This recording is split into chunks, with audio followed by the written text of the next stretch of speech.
আজকের ভিডিওতে দেখতে পাবেন এমন একটা মন্দির যেখানে শ্রী চৈতন্য মহাপ্রভু গোপীনাথের সেবা করেছিলেন। এমন একটা মন্দির যা পুরীর জগন্নাথ মন্দির ও কোণারকের সূর্য মন্দিরের সংমিশ্রণে তৈরি।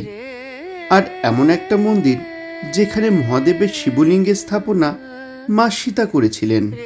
আর তার সাথে নীলাগিরি পাহাড়ের পাদদেশে অবস্থিত একটি রিসোর্টের তথ্য পেয়ে যাবেন।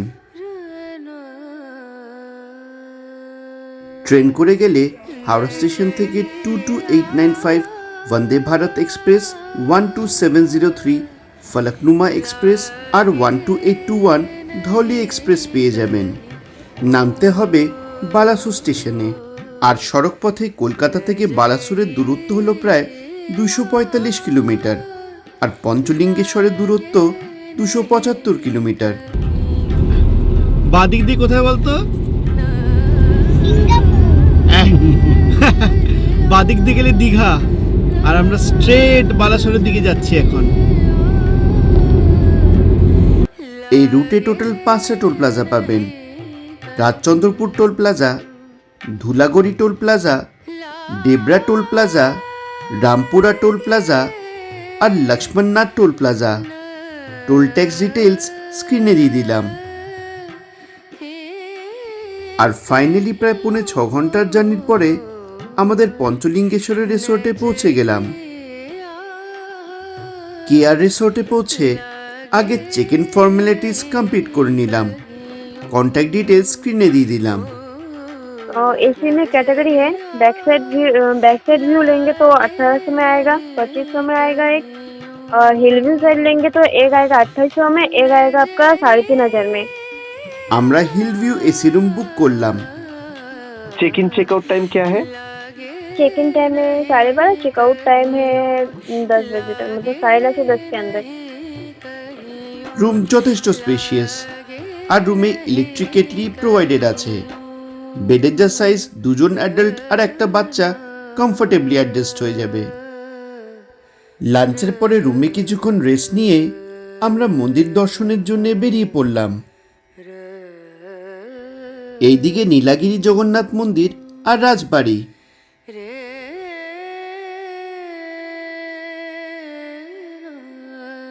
পৌঁছে গেলাম ইমামি জগন্নাথ মন্দিরে। এই মন্দির বালাসোর শহর থেকে প্রায় 9 কিলোমিটার দূরে ইস্পাত কলোনির বালগোপালপুর এলাকায় অবস্থিত।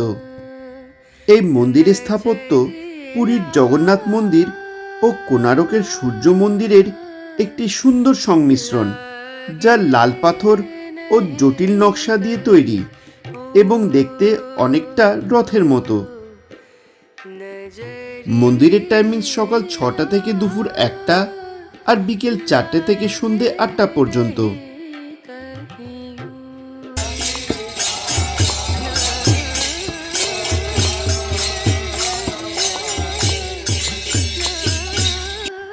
মেন মন্দিরের একদিকে হলো কাশী বিশ্বনাথ মন্দির,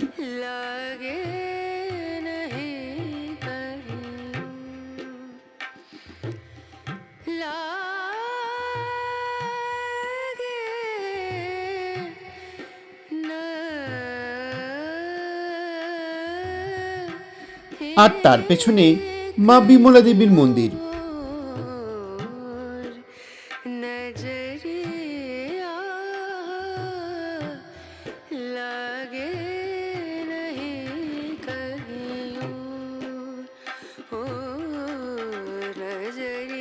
আর মেন মন্দিরে অন্যদিকে হলো শ্রী হনুমান মন্দির,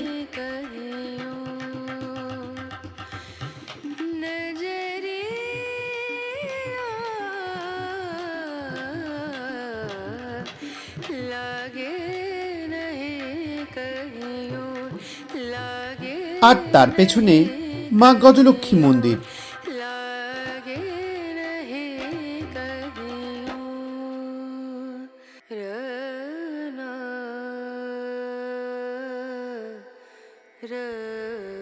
আর এদিকে শ্রী গণেশ মন্দির।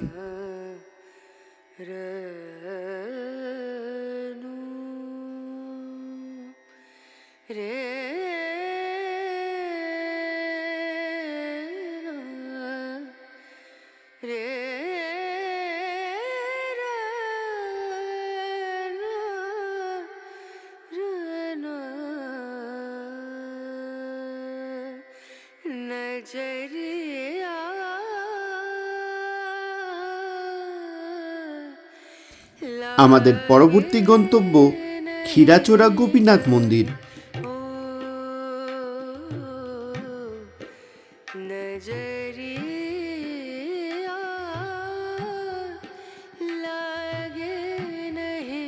শ্রী চৈতন্য মহাপ্রভু এই মন্দিরে এসেছিলেন এবং গোপীনাথের সেবা করেছিলেন। আর শোনা যায় যে প্রায় 500 বছর আগে শ্রীকৃষ্ণ ভক্ত মাধবেন্দ্র পুরী তিনি বৃন্দাবনে যাওয়ার পথে গোপীনাথের মূর্তি দেখেছিলেন। গোপীনাথের এই সুন্দর রূপ ওনাকে খুব আকৃষ্ট করে। উনি বেশ কিছুদিন এই মন্দিরে অবস্থান করেন। স্থানীয় কিংবদন্তি অনুসারে ভগবান গোপীনাথ এখানে মাধবেন্দ্র পুরীর জন্যে ক্ষীর মানে মিষ্টি ঘন দুধ চুরি করেছিলেন। ভক্তের প্রতি ভগবানের এই ভালোবাসা এইভাবে প্রকাশিত হওয়ার পর থেকেই এই মন্দিরকে বলা হয় ক্ষীরাচোরা গোপীনাথ মন্দির। মন্দিরের টাইমিংস হলো সকাল 5টা থেকে 12:30 আর বিকেল 4টে থেকে 8:30।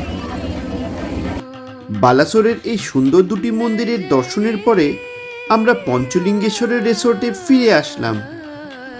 ডিনারের অর্ডারটা আমরা আগে থেকেই দিয়ে রেখেছিলাম, তাই ফিরে এসে আগে ডাইনিং রুমে ডিনারের জন্য চলে গেলাম। আমরা হিলভি রুম বুক করেছিলাম, আর পরের দিন সকালে এই দেখুন রুম থেকে নীলগিরি পাহাড়ের এই সুন্দর প্যানোরামিক ভিউ।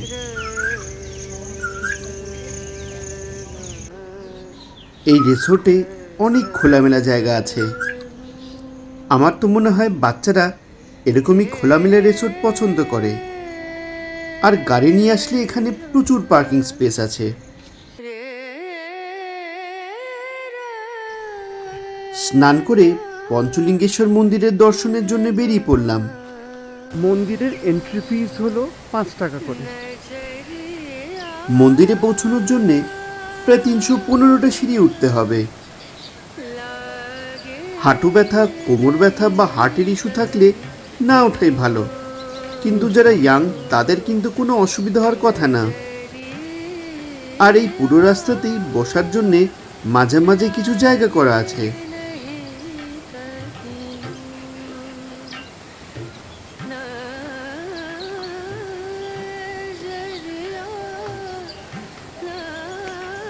মন্দিরে আছে 5টি শিবলিঙ্গ, যা স্থাপনা মা সীতা করেছিলেন বলেই বিশ্বাস।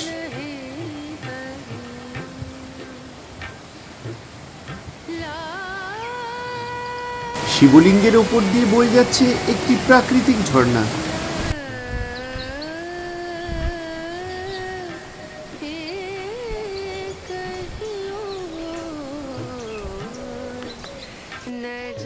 মন্দিরের দর্শন করে আবার রিসোর্টে ফিরে আসলাম।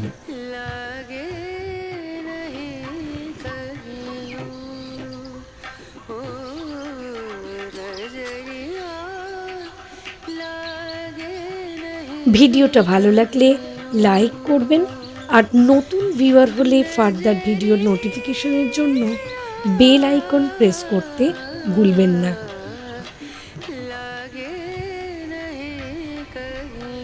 বাদিকে হলো ট্রি হাউস। এই ট্রি হাউসের এই মুহূর্তে ট্যারিফ হলো 3800 টাকা করে। এছাড়াও আছে কটেজ রুম, যার ট্যারিফ হলো 3500 টাকা করে, আর 4 বেডেড ফ্যামিলি সুইট 4500 টাকা করে। Tariffs of course time to time vary করতে পারে, তাই আসার আগে অবশ্যই কল করে জেনে নেবেন।